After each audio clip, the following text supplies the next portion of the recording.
have given the world some of the most powerful and memorable songs in pop history. They're legends. They're living legends. You know it immediately, that style, that sound. It's very evocative. It just gets in there somehow.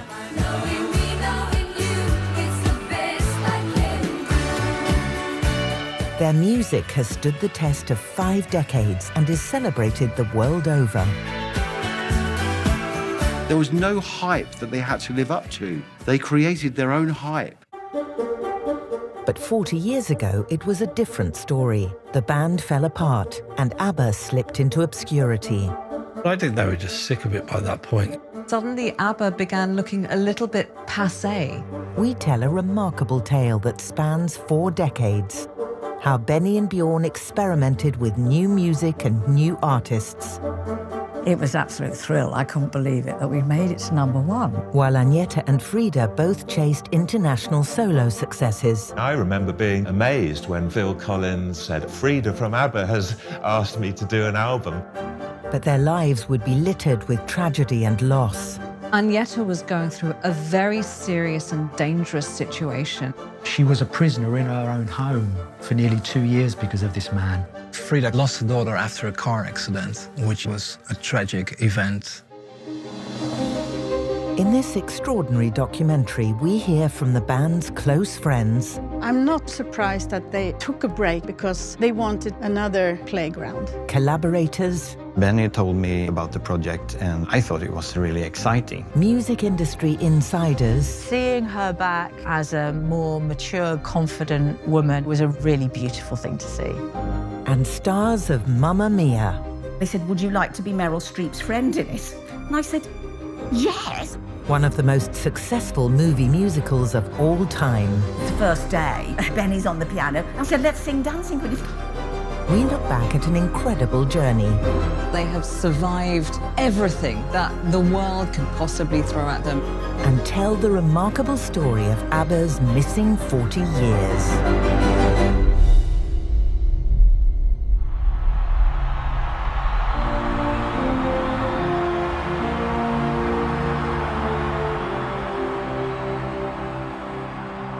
I still have faith in you.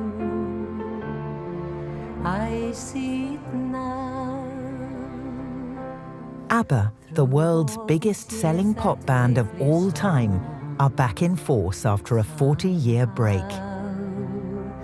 There was a union of heart and mind. It's really exciting. We've all been living off the original stuff from all those years ago. What they've done is music history. It's just the best. ABBA have magic.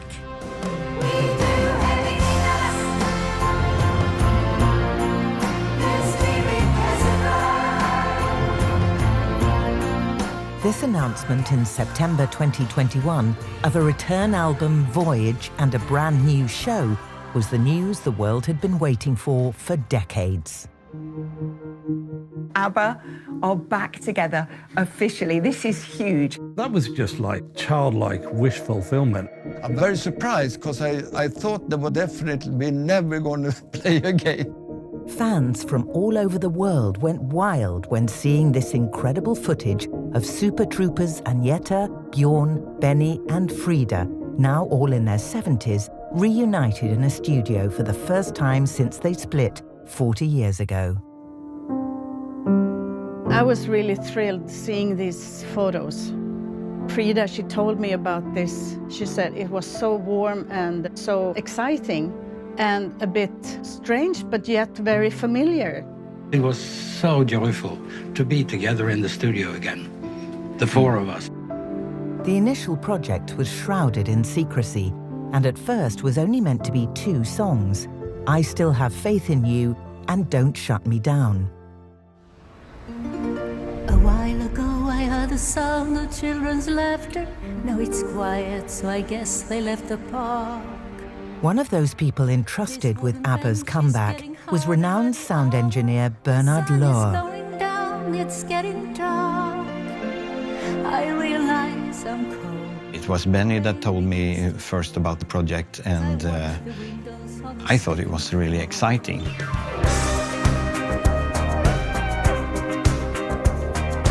It was a bit scary first to see if the girls, for instance, would when they started singing, will this work?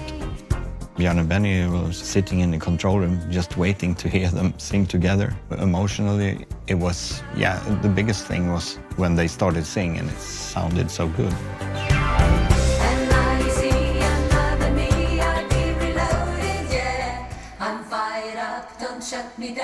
Hearing their harmonies converge for the first time in so many years, and you thought, yeah, that can only be ABBA.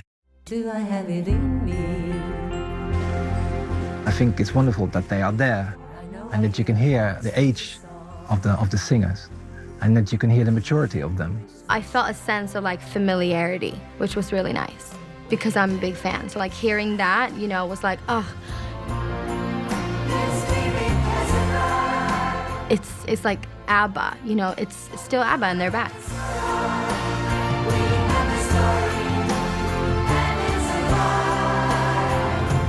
You know it immediately, that style, that sound. It's been 40 years, and it was like no time had passed. Quite amazing. The members of ABBA now look closer than ever. But rewind the clock just over 40 years, and it was a completely different story.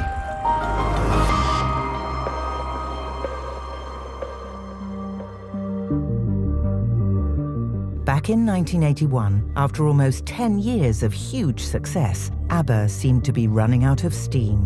The atmosphere within the group had changed a lot by then. There was a lot of tension between the four of them. I mean, they were both divorced couples now, and the motivation to do something kind of faded. The feeling was not that happy feeling that it was in the beginning and during the whole period. It must be personal, I think. Björn and Benny have always been very close together, but I don't know about the female side. Alongside tensions within the band, ABBA's popularity was also in decline. Sweet dreams are made of these. Who am I to disagree? I travel the With the emergence of a new youth culture in the early 80s, the Swedish pop band was losing its cool factor. I think on every level, they kind of then seemed a little bit naff, a little bit like they were kind of from that previous era of music. Suddenly, ABBA began looking a little bit passé. And when Benny and Björn went back in the studio in May 1982 for a tentative 9th album, the internal energy had gone. They laid down tracks including I'm the City, You Owe Me One, and Just Like That. But they weren't satisfied. It all felt very lackluster. So they had to scrap the idea of a 9th album because the songs just weren't coming. Instead, they released a singles double album, ironically entitled The First 10 Years, which included a couple of new releases, Under Attack and The Day Before You Came. Must have left my house at 8 because I always do. A somber track sung by Agneta on her own with a simple synthesizer melody. I must have read the morning paper going into town. The Day Before You Came tells it all. You've suddenly come to a song which is brilliant. I must have made my desk around 9:15. Well, it's not ABBA. And stopped along the way to buy some Chinese food to go. It was actually slightly more in keeping with that kind of dark and brooding aesthetic that was more zeitgeist. But coming from ABBA, I think there was just a jarring that people didn't quite understand. It's now held up as an ABBA classic, but at the time only reached number 32 on the UK charts. For ABBA, that was like a massive sort of failure. I must have gone to bed around 10:15. By the end of '82, with Björn and Benny remarried and Frida and Agneta not, tensions amongst the band members were intolerable.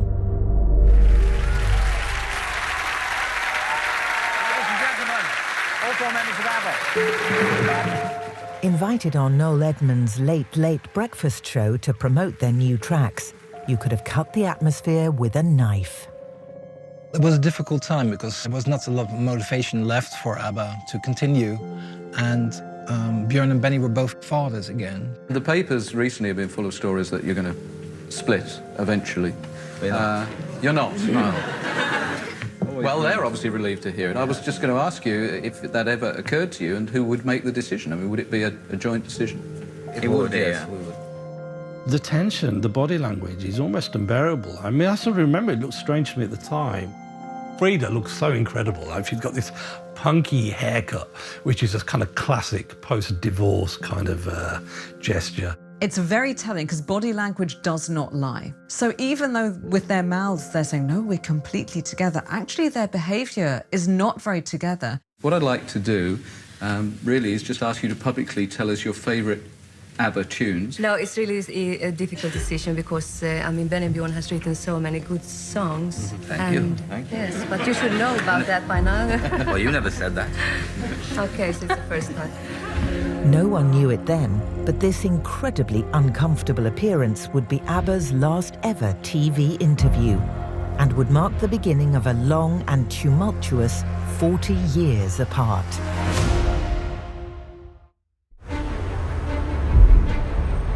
By the end of 1982, Bjorn and Benny had lost interest in composing songs for ABBA, and plans for a new album were scrapped. For a year now, they had been focused on a very different project, away from Frida and Agneta, with top musical lyricist Tim Rice. We were at a stage with ABBA where we felt sort of the energy running out slightly. So it was time for a pause.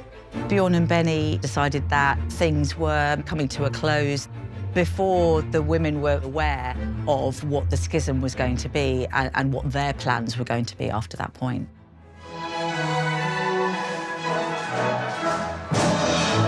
The news of Bjorn and Benny working with another songwriting legend, Tim Rice, got record producers excited. And soon, a concept album for a brand new musical called Chess, with West End superstar Elaine Paige, was underway. Tim started going to and fro Stockholm to work with them. I remember this distinctly, him coming back with the initial demo tapes, mostly played on piano synth. Some of them were Benny and Bjorn la-la-ing along, you know, dummy lyrics. And they just kept on coming, one after the other. Set during a Cold War chess tournament between two grandmasters, one American, the other Soviet, Chess tells the story of their intense professional battle and a personal one over two women. And I just thought, wow, this is incredible. And it was a wonderful mix of music. Some of them were kind of classically operatic, others soft rock and pop, and even rap. Bangkok, Oriental sitting in the city, don't know what the city is getting. In the ABBA Museum in Stockholm, curator Ingmarie has dedicated a whole section to this monumental project that Bjorn and Benny slaved over for 5 years. I'm not at all surprised that they actually took a break from ABBA because they wanted to get to know another playground, which was the musical. They took all the good things from ABBA into the musical world. If you listen to songs like One Night in Bangkok, that's a pop song.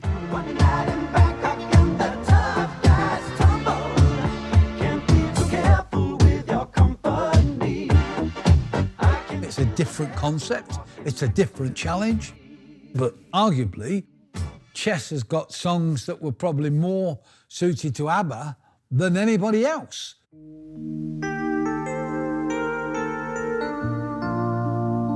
And the most recognizable song from Chess is another female duet featuring Elaine Paige and Barbara Dickson. Wasn't it good? Oh, so good. Wasn't he fine? Oh, so fine. Isn't it madness? He can't be mine. Of course, there is ABBA in the bottom. I mean, you can actually hear Frida and Agneta.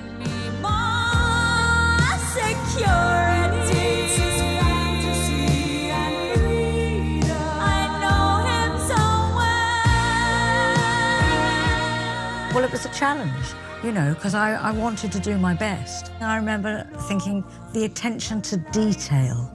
There was nothing missed. Even the slightest thing. If it wasn't quite right for some reason or the rhythm was a bit, you know, no, it would all be done again. No, it's, well, at least she's a good-looking spy. Boom, boom, boom. What if my Russian friend thinks I have plans? So leave another beat. Yes. It was fantastic for me because I'm kind of the same myself. It can drive people mad, but for me, I loved it. Wasn't it cool? Oh, so good. Wasn't he fine? Isn't it madness? He won't be mine. Didn't I know? I Know Him So Well hit #1 in the UK charts and went on to become one of the best-selling female duets of all time. Chess was fantastic. I mean, that was the best score of the 1980s. I know him so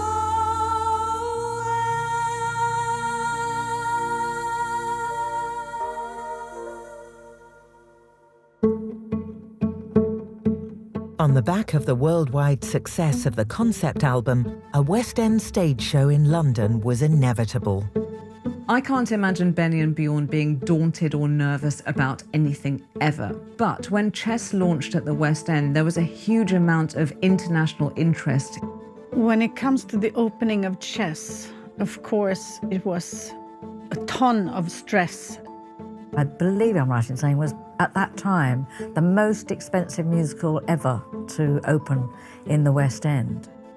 Despite a staggering £4 million budget, the musical opened to mixed reviews. But the experience of making Chess gave Benny and Bjorn an exciting new career trajectory. It was the beginning for them, I think, to branch out into musical theatre. It didn't put them off, did it? While the boys had been immersed in chess, both Frida and Agneta were left wondering where the next ABBA song was coming from. They don't have the security of Björn and Benny anymore. Two men that they've been working very closely with, and all of a sudden you're like out on your own. It must be really scary. Frida found herself in a unique position as being a solo artist by default. And her musical inspiration came from an unlikely and very British rock star. On her way to Summer House, her daughter played her a cassette, which was Face Value, the album of Phil Collins. In the Air Tonight, the album's standout hit, was darkly atmospheric and featured angry lyrics concerning Phil Collins' bitter divorce. And it cut Frida to the core.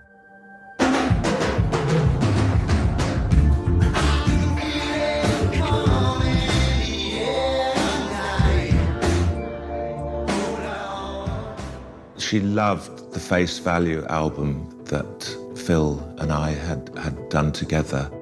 It was a personal thing as well. I think she felt attracted to the songs that he'd written related to his divorce.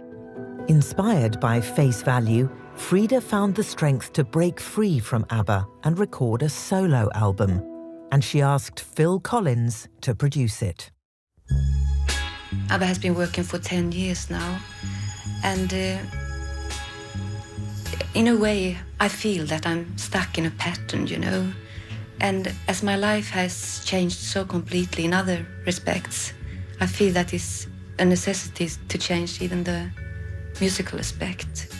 I remember being amazed when Phil said, "Oh, Frida from ABBA has asked us to do an album. Let's do it." Hugh Padgham was part of the all-British crew who, with Phil Collins, headed to Stockholm to record the album in ABBA's very own Polar Studios. I was very, very tense and nervous. It was the first thing I had done outside ABBA, and all the people were new for me. I had met Phil twice, and the others I hadn't met at all.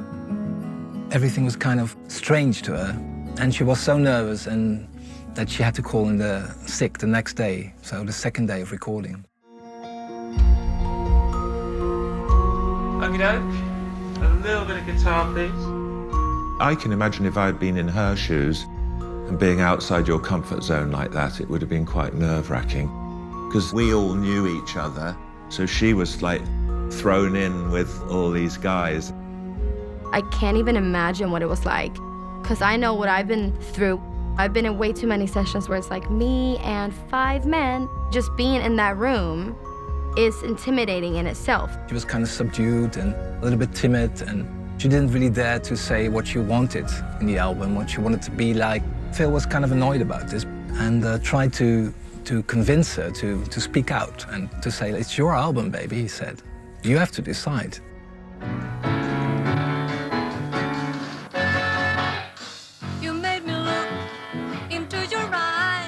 But eventually, Frida and her new band bonded. Well, when she found out that they were a team, a kind of small family, then she kind of felt at ease and found her self-confidence again. Well, you know what I mean, man.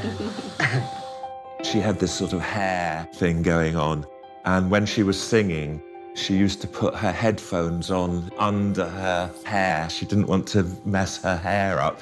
She was great. She became one of the boys. But Frida's attempt to go solo and find her own style away from ABBA raised an eyebrow with their manager and Polar Studios boss, Stig Andersson. Stig Andersson wasn't happy at all with the way the album was going, because what he wanted was songs, a pop song with a very strong hook. I remember Stig saying something that made Frida cry. Stig didn't think that there was a hit on the album, and he asked Bjorn and Benny to come up with some songs. It's almost like, well, she can't possibly do it on her own, undermining the potential that a woman might actually have something to offer in her own right. But Frida was quite forceful. She said, no way.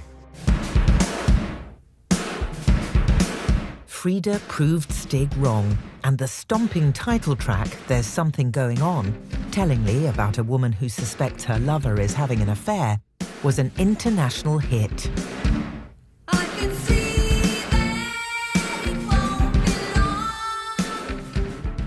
It was a big departure from what ABBA was recording before.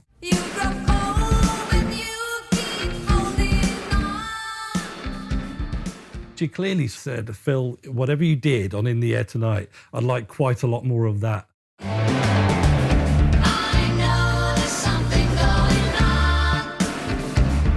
She was marking out her territory as a solo artist. She's saying, forget about ABBA. I don't sound like that anymore. I don't look like that anymore. You need to take me as I am now. The critical and commercial success of the album was just what Frida needed as she moved further away from ABBA. He was extremely proud of the record. This was something she did by herself. I imagine Frida was like, there you go, you know, I can do it without you lot. On a wave of solo success, Frida cut herself free from her old record label and moved to London. She wanted to reinvent herself, and she was kind of held back in Sweden because she was reminded of everything of her life before, of Benny, of a divorce. Despite there being no news of an official ABBA split, now Frida had scored solo success, Agneta looked to do the same. And ABBA looked increasingly like a thing of the past. Like Frida, Agneta turned to a music industry giant to produce her solo album. Mike Chapman was a very famous and successful producer in the 80s. He'd worked with lots of bands, the most famous being, of course, Blondie with the amazing Debbie Harry. And he was all about hits, mainstream success, but retaining coolness at the same time. This was something she wanted to do. It was somewhere she wanted to be. It was with a producer who was encouraging her and challenging her and pushing her voice in slightly different directions than perhaps Benny and Bjorn had been doing. So it was a very happy atmosphere for her. Keen to get away from her reputation as the forlorn-looking one who sang the sad ABBA songs, Agneta plumped for an upbeat album filled with feel-good numbers, like the album's biggest hit, The Heat Is On.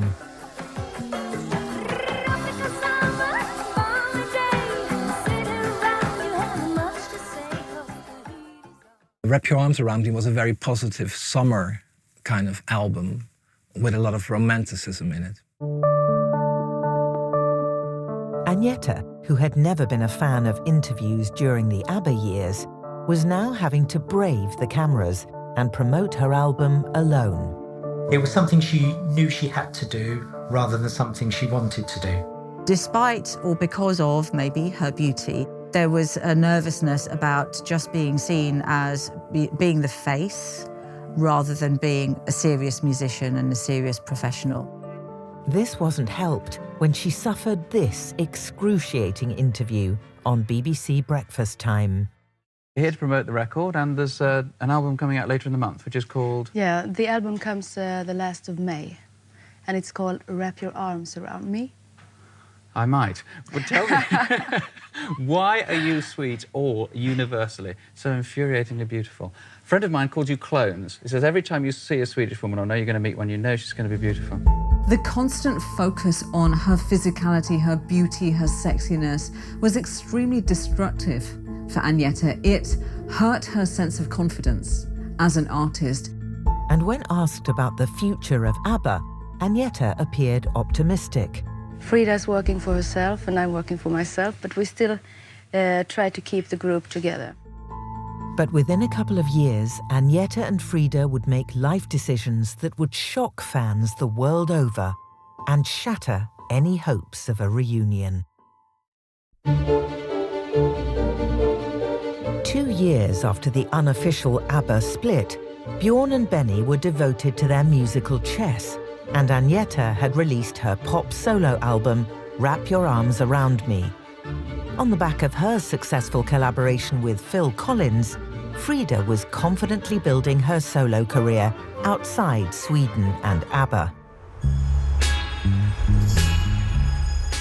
Determined to continue her reinvention as a successful solo star, she travelled to Paris to work with a young and high-flying producer, Steve Lillywhite. Steve Lillywhite, at that point, was absolutely at the top of the production tree. He'd worked with some really, really cutting-edge kind of bands in the 70s, worked with Ultravox and Susie and the Banshees, the Psychedelic Furs. Had this sort of great kind of cachet in that experimental and electronic music. Now back in the studio, in a foreign land and with a complete new set of musicians, Frida was once again setting herself a huge challenge. She is freshening it up all over again. She's very experimental. She's very much at the cutting edge. Well, Frida was very positive about working with Steve Lillywhite, but everyone was very young. Frida was, I think, 10 years older than the producer. Frida had a strong personal input in her new album, Shine. With this quirky music video for its title track, she projected a fresh and futuristic image of herself and an all-out 80s thrashing musical style.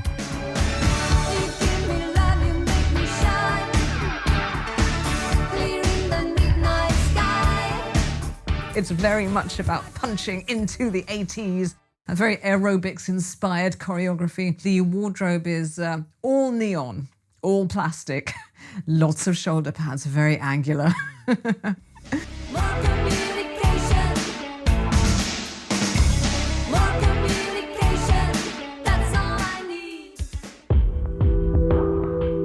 Despite Frida's enthusiasm for an album she was extremely proud of, Shine flopped.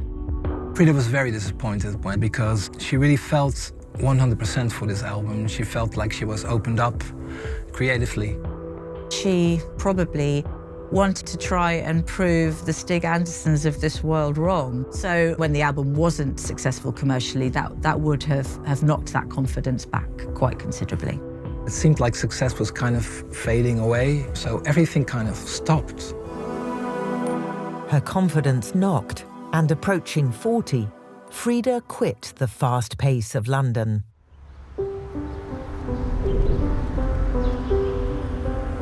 In search of a new way of life, she headed to the tranquility of Switzerland. Frida's reinvented herself multiple times in her life, and she has a kind of driving ambition. So even though she endures failures and setbacks, she's not completely tanked by it. She simply changes direction. It takes a huge amount of inner strength to be able to do that. Back in Sweden, Agneta was also struggling with the tough realities of going solo. An ongoing battle with the tabloid press made life increasingly unbearable. Agneta was the honeypot that the flies of the Swedish tabloid press started to swarm around. Because she was always a very private and sensitive person, they kind of latched on that and wanted to know more. She was no longer protected by the ABBA bubble, and she found it very difficult to cope with it. Throughout the 1980s, unpleasant and often fictitious tabloid tales concerning Agneta and her private life appeared on an almost daily basis. They were linking her romantically to men that she wasn't involved with. There were stories on the front pages that she was pregnant when she wasn't. And then when a baby didn't appear, the stories were Agneta has suffered a miscarriage.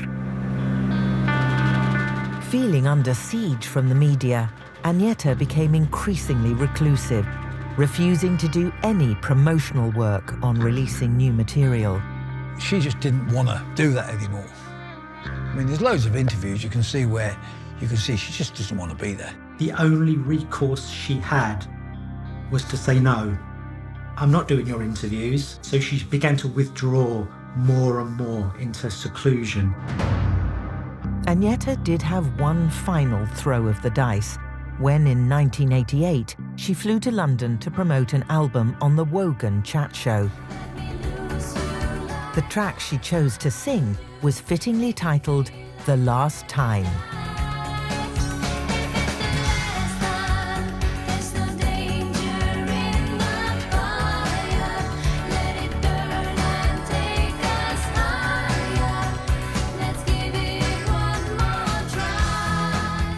Kind of felt listening to it that this was a woman saying goodbye in many ways. She was now in her late 30s, pushing 40. She didn't feel she had the motivation on her side. She now just wanted to be a mother, and her pop career now was behind her. You obviously still want to put yourself through the rigmarole of pop music. Yes, well, it just happens, you know. It's hard to get away from it. It would definitely have been one of those moments where she didn't really want to be there. Her heart wasn't in it anymore. But one would have imagined that you would have bought yourself the little house on the fjord and just retired. Well, I have. Well, you have. This was indeed Agneta's last time. Shortly after her BBC appearance, she moved to the quiet island of Eckerö, 45 minutes outside Stockholm. After 2 decades in the limelight, an exhausted Agneta was about to disappear from the public eye. I thought I have to have a little break now, and I've done so much. I want to be with my children and in my home and with the horses and with my dogs. Whilst Agneta and Frida withdrew from music and public life, the experience of creating the musical Chess had Benny keen to do more. Teaming up with Bjorn once again, he embarked on an epic Swedish project that reconnected him with his folk music roots. A musical based on a classic Swedish novel, Kristina från Duvemåla, with themes close to Benny's heart, as he revealed in this interview. It's dealing with the fact that over 1 million Swedish people emigrated to America in the 19th century.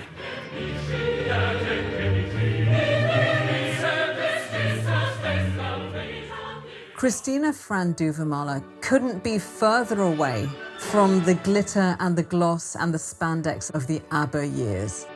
You've got a very strong story about survivalism, migration, the Swedish national character, There's some beautiful songs in that. It just showed the versatility, doesn't it, of what they can do and can write. What they've been able to do over the years is move their style from that immediate 3-minute pop song, and they've been able to broaden it out. I think that anything that Benny and Bjorn seem to do is magic.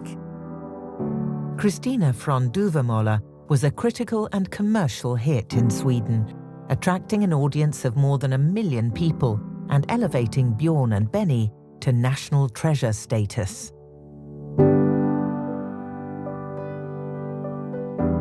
Meanwhile, over 1,000 miles away in Switzerland, Frida's life was about to mirror that of a fairy tale when she met and fell in love with a German prince.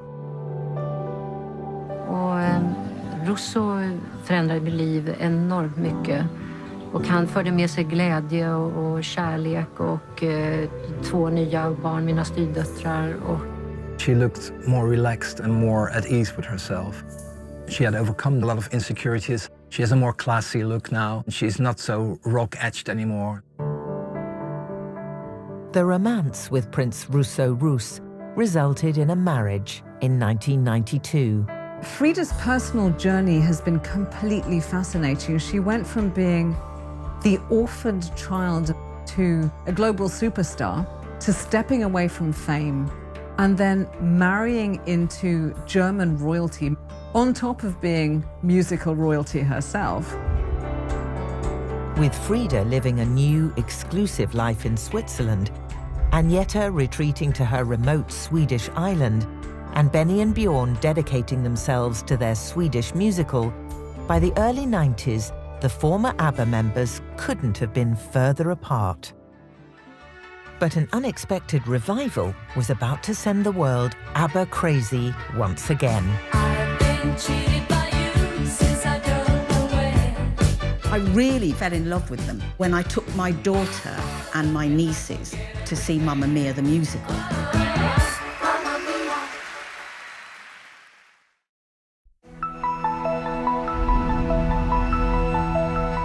June 1992.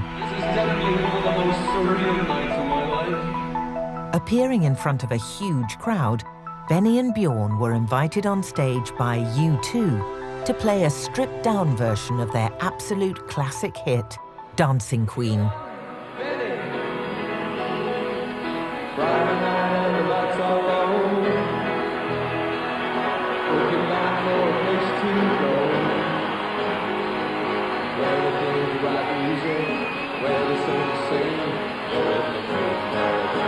Ten years after the band's unofficial split, they were reconnecting with ABBA's music.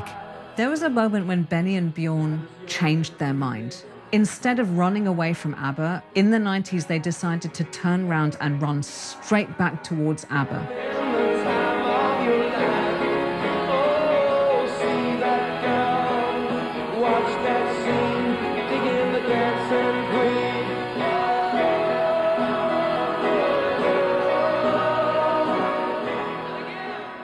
If you change your mind, I'm the first in line.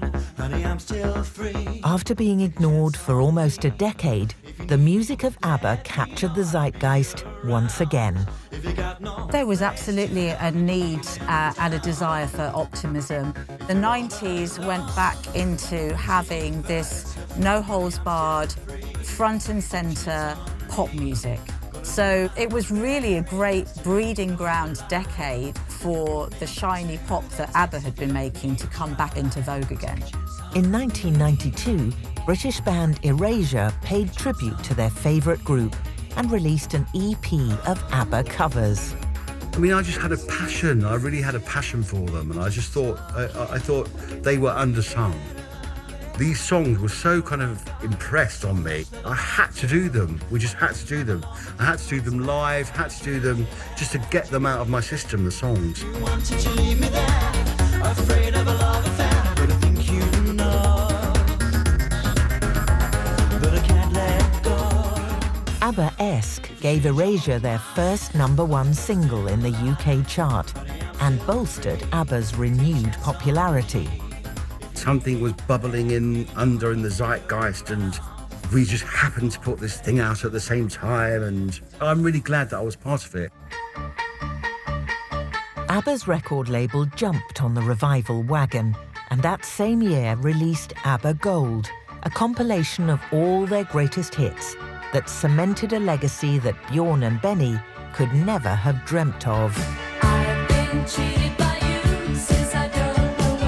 The songs are just classic pop songs, and a classic good pop song just won't die. The album sold over 5 million copies within a year of release.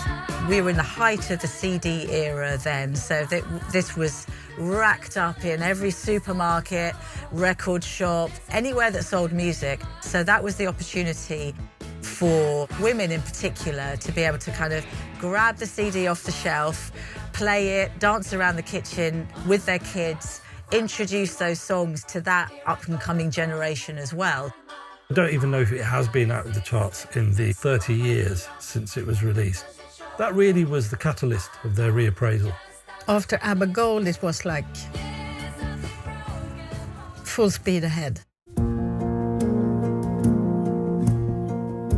Whilst the world was once again going ABBA mad, Frida, now happy and settled in her private life and encouraged by her prince, made an unexpected return to Sweden to record new music. Sex. Okej, vi tar från början. She wanted to do an album that meant something to her, which would go a little bit further than just doing an album.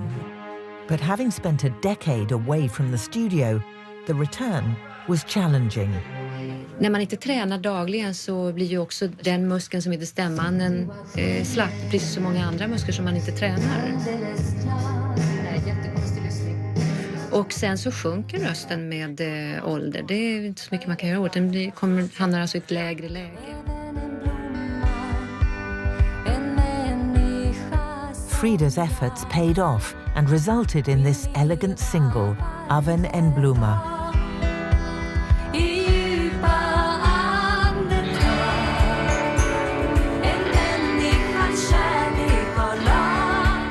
The song was about inner growth, the evolvement of herself as a person, as a woman, the journey she had been on, and also nature and how important it was to care about nature. The album was a massive hit in Sweden. And on a personal level, Frida was deeply satisfied with the compositions and the themes it explored.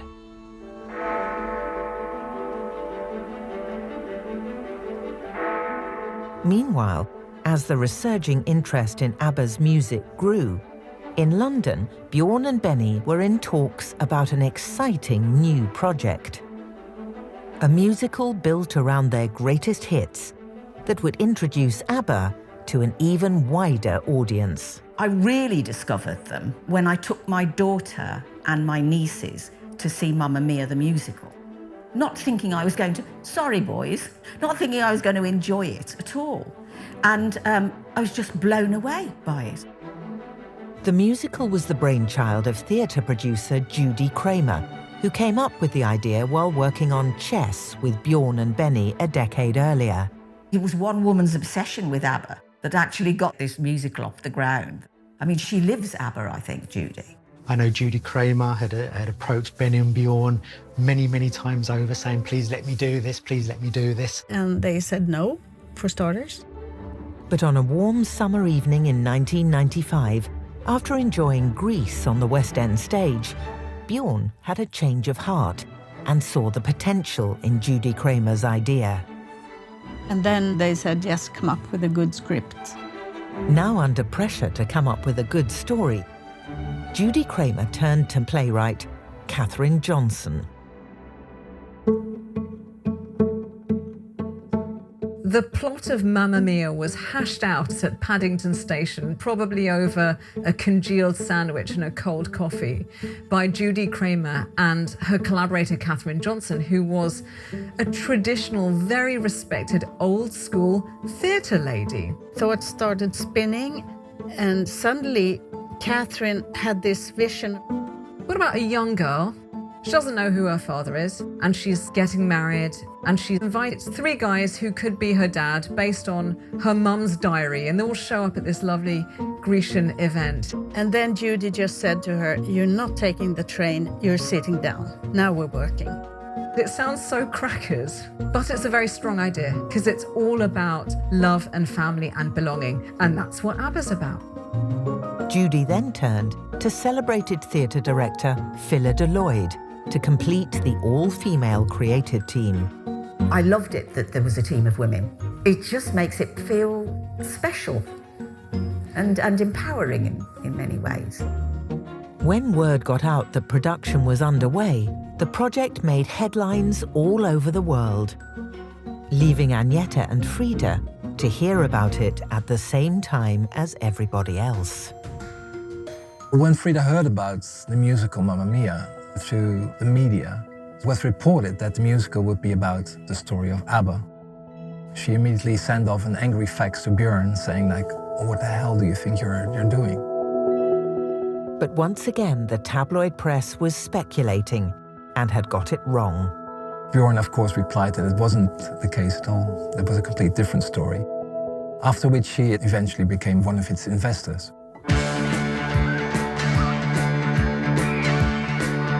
When the show opened in London on the 6th of April 1999, it was the talk of the town. If you weren't at the premiere, at the first night, I mean, forget it, you're just in social Siberia. The musical's launch coincided beautifully with the 25th anniversary of ABBA winning the Eurovision Song Contest with Waterloo. The audience went wild.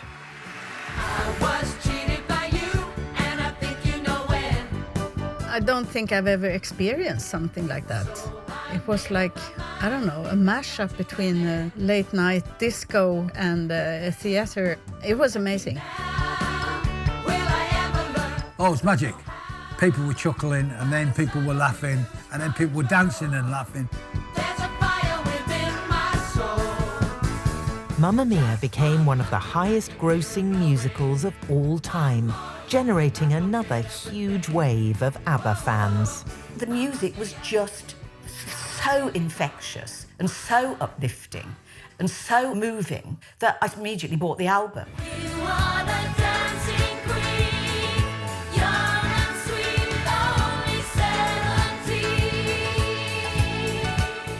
It makes a journey out of the music in a way that was incredibly appealing to people that had missed out on ABBA first time round.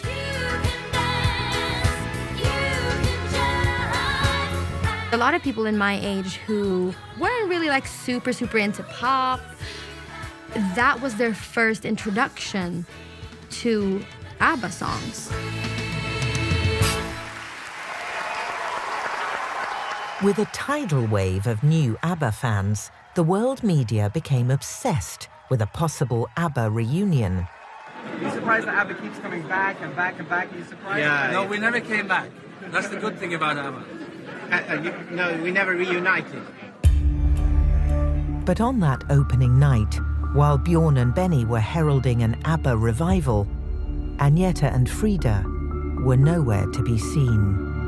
The great ABBA revival of the 1990s came along at the wrong time for Agneta. This was a very dark period, probably the worst period in her life.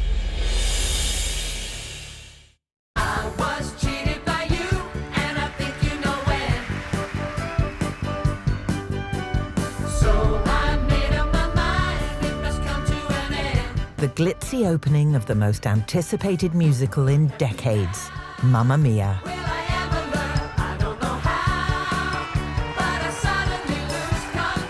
An outright success for songwriters Benny and Björn.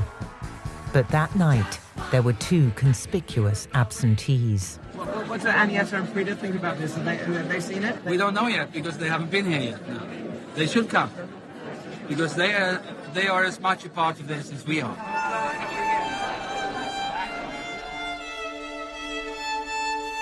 "700 miles away in Switzerland, Frida had found inner peace close to nature with her beloved husband, Prince Russo, and she was slowly reconnecting with music.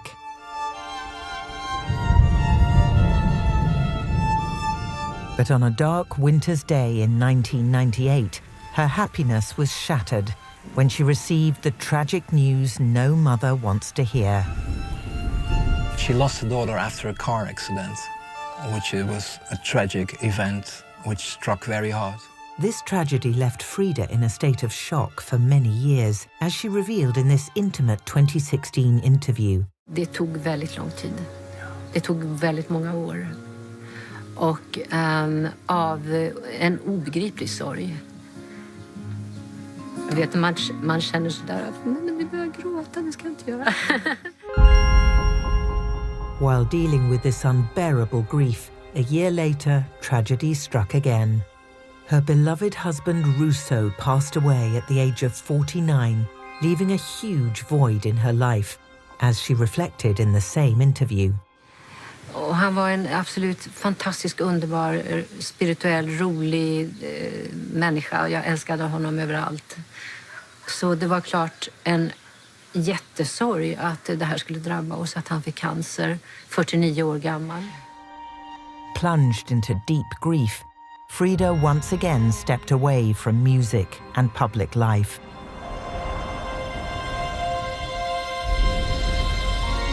In her island seclusion, Agneta was also deep in grief. After the tragic loss of her mother, who took her own life, and the death of her father soon after. This was a very dark period for her, probably the worst period in her life. And she just needed to be left alone. She needed time to process all of these traumatic things that had happened to her. But it made her vulnerable.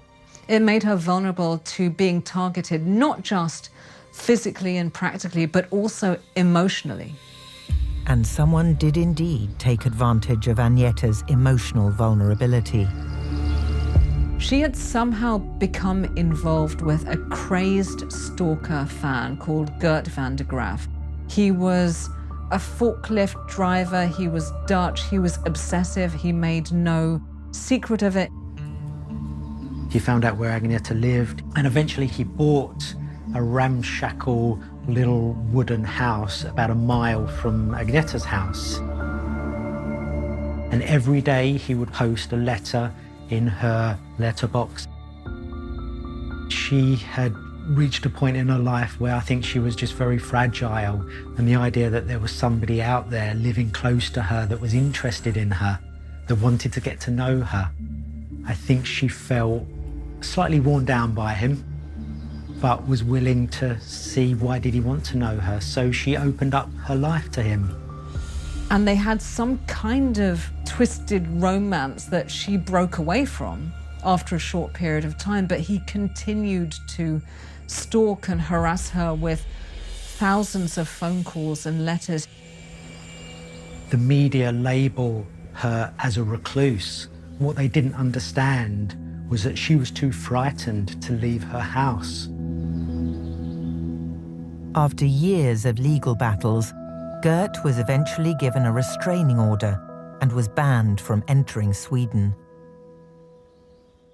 With van der Graaf safely out of the country and keen to put the whole distressing affair behind her, Agneta felt ready to return to her true passion. Agneta was free to rebuild her fragile emotional health.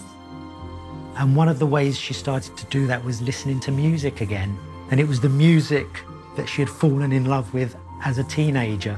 It was the music of Connie Francis and Dusty Springfield. And now, 40 years later, they inspired her to be a singer again. It was amazing to see Agneta coming back, being able to represent herself now as a more mature woman. I'm a big admirer of her voice, the way she sings. I think she's one of the best Swedish vocalists ever. Despite Agneta keeping public appearances to a minimum, fans and the media began speculating about an ABBA reunion. If she's now interested in making music again, is this going to be the key that unlocks the great ABBA reunion? But instead of a reunion, Benny and Bjorn preferred to focus their efforts on developing the hugely successful Mamma Mia franchise and took it to another level. Well, my agent rang me up, standing in the kitchen and him saying, they're going to make a film of Mamma Mia, the musical. And I said, yeah. And they said, would you like to be Meryl Streep's friend in it? And I said, yes, of course I would. I love that musical, yes.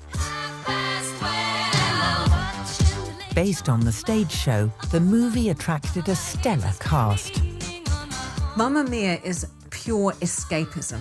It's a vision of the world where everyone is literally singing and dancing all the time. When the cast met for the first time to record the soundtrack at Air Studios in London, they were faced with the musical complexity of ABBA songs. It's a bit of a baptism of fire. First of all, you go and you meet Meryl Streep, and I've never met her. Then you're taken through, and there are the ABBA boys. Benny's on the piano. He said, let's sing Dancing Queen. God, we've only just got in. I've only rehearsed a couple of days. So we were all around the piano doing that, but it was fine. To ensure the ABBA magic was kept in the soundtrack, Benny and Bjorn attended most recording sessions with their trusted sound engineer, Bernard Lohr. They are actors, not professional singers, so I had to work a little bit more in editing and fixing. They want it right. It's their music, it's their baby, isn't it? So you felt a huge responsibility as well, much more responsibility because they were there. But they gave me confidence. Not the opposite. You'd think, oh, but they didn't. They certainly gave me confidence, yeah. The confidence instilled in the actors shone through when Julie Walters, Meryl Streep and Christine Baranski performed this comedic take on Dancing Queen. You are a dancing queen, young and sweet, only 17. If bearing the weight of ABBA's musical legacy wasn't daunting enough, the actors also had to dance. This proved a struggle for the male leads. They're not great fans of it, really, the singing and dancing, I don't think. I can remember Colin's face, absolutely terrified at the thought of this dancing. Julie Walters' dance skills were also put to the test when she performed Take a Chance on Me in front of the entire cast in the film's wedding party climax. If you're all alone, when the pretty birds have flown, honey, I'm still free. Take a chance on me. The choreographer said to me, well, you can do what you like down the table. I said, oh, OK, then, so I didn't have to rehearse it. I didn't want to rehearse it in front of everybody, which was a big mistake. So come the day, all of the dancers and people are there, all of the cast are down, and I have to go down that table. I had a coughing fit in sort of anxiety and had to have a brown paper bag like this. But it was great fun after that. Take a chance on me. Take a chance on me. The songs just didn't get boring, ever. When you're filming a scene, they go on for days, and they still didn't get boring. It still made you want to, yeah, here we come again. Mamma Mia was to become one of the highest-grossing musical movies of all time. It's just a really intelligent, huge move for keeping that ABBA legacy alive. It's like this sort of cyclical thing that can happen across the decades. And when the film premiered in Stockholm in July 2008, ABBA fans were in for a treat. Bjorn and Benny were joined for the first time in 22 years by Frida and Agneta, who'd stepped out of the shadows to surprise the cast. The photographers were screaming out for them just to be the four of them, but they always refused because they felt that if there was a photograph of the four of them, that would be the photograph that would be in the press. And this wasn't about ABBA, this was about Mamma Mia. It may have been about Mamma Mia, but seeing them together had fans starting to think what was, until then, the unthinkable. That whole kind of excitement about the what if, could it really happen, definitely came back in, and people started thinking, well, never say never. Keep our fingers crossed, maybe it will. London 2013. At the annual Children in Need Rocks charity event, Gary Barlow performs a duet that drives ABBA fans into a frenzy. This young lady's not been on stage for over 25 years. Gary Barlow had pulled off the impossible as he coaxed an anxious Agneta back on stage for this powerful performance of I Should Have Followed You Home.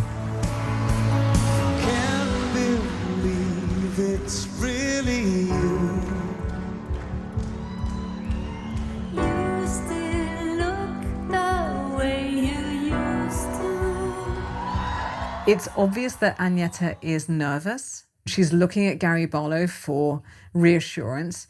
And then that stone-cold professionalism kicks in. Her voice is amazing. It's like listening to running silver. If you want to, I'll see you soon again. Knowing what she's been through, I think a lot of fans just want her to be happy. And seeing her on stage again, she genuinely seemed happy. I'm so glad to be here tonight.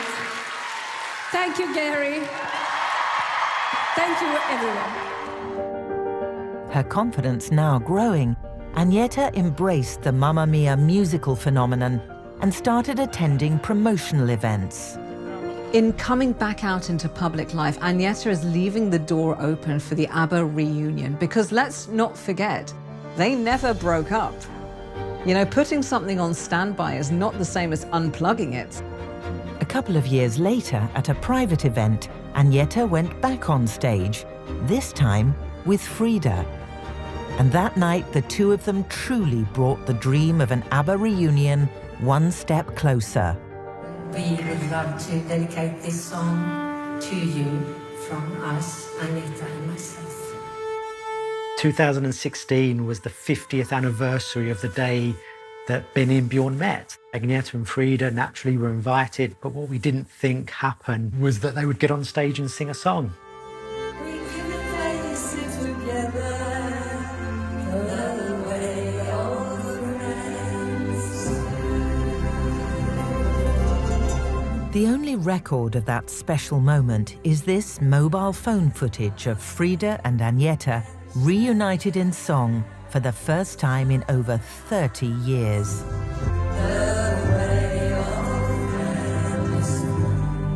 It was totally right that they were on stage. That was great. And also the fact that they were singing the way old friends do, because that's what it is. They are old friends.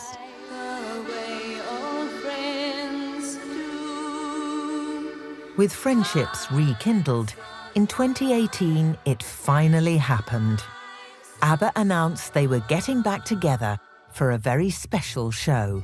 When the news came out, everyone just had this sort of frisson of excitement, thinking, does this mean they're going to tour again? Is there an album? What's going to be happening? But it wasn't the return that everyone was expecting. I have a vision of the future. And in that future, ABBA were to return not as themselves, but as avatars. Using motion capture technology, an extraordinary series of concerts were to see ABBA return as digitally animated characters based on their 1979 younger selves. It's something in their makeup and their psyche that they're always kind of ahead of the game, and nobody else has done this, have they, before? A virtual tour. Brilliant. And for ABBA fans, the dream was about to get even better. Whilst working on the Avatar project, the urge to make new music became irresistible. For the first time in almost 4 decades, ABBA recorded a new song behind closed doors. I think they kept it a secret to see if it will work. I mean, to come back after 40 years, it gives you insecurity. Maybe, is this the right thing? But to hear the voices of Frida and Agneta is fantastic. I still have faith in you. I see it now. You couldn't have chosen a more perfect ABBA comeback song than I Still Have Faith in You. And it's like a love song to themselves and to history and to time. There was a union. I see a sense of reconciliation and an increased comfort between the members of the band. That song to me was a beautiful story of how they can look back at all their memories that they have shared and experienced and still be excited to create more. I think that's very inspiring.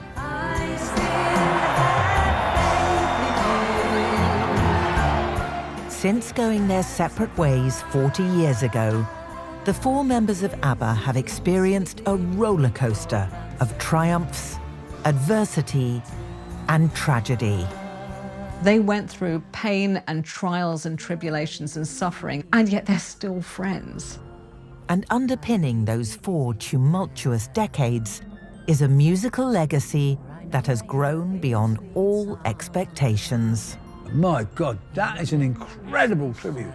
Incredible to think that somebody's had the career and here we are 40 years later and it's still as prevalent.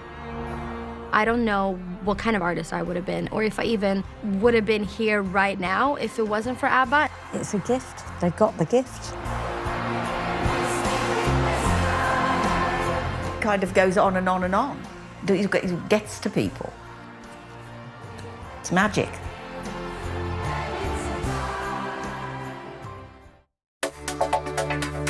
We've another big anniversary to celebrate. 50 years since it was known as the rudest of TV shows. The secrets and scandals of Are You Being Served are revealed brand new next Saturday at 9. Make sure you're free. Next, our ABBA night continues with so many famous faces, Cher and even Portishead singing the greatest ABBA cover versions